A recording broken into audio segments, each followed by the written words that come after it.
With warnings that Gaza faces an even more dire humanitarian crisis, a decision by Israel's Knesset appears to come at a terrible time. The Knesset voted to ban operations in Israel by the United Nations relief agency, UNRWA, which provides humanitarian aid to Palestinians. And that could seriously impact aid getting into Gaza.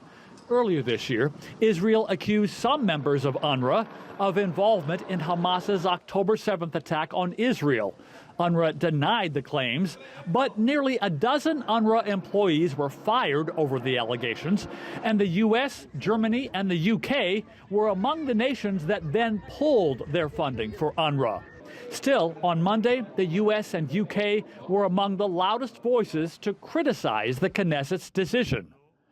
We're also gravely concerned by Israeli Knesset legislation voted on today, which seeks to curtail UNRWA's ability to operate. Israel must abide by its obligations and ensure UNRWA can continue to provide essential services to those suffering in Gaza and the West Bank. The U.S. State Department said that UNRWA is, at the moment, simply irreplaceable in Gaza. That's not the only role they play. They play an important role providing services to Palestinians in the West Bank and throughout the region as well. We are deeply concerned by this proposed legislation.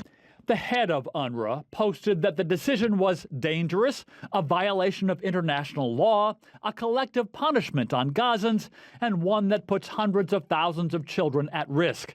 The Biden administration sent Israel a letter 2 weeks ago suggesting there may be consequences if Israel does not do a better job of getting aid into Gaza within 1 month. And it's widely believed those consequences could include limits on more military aid to Israel.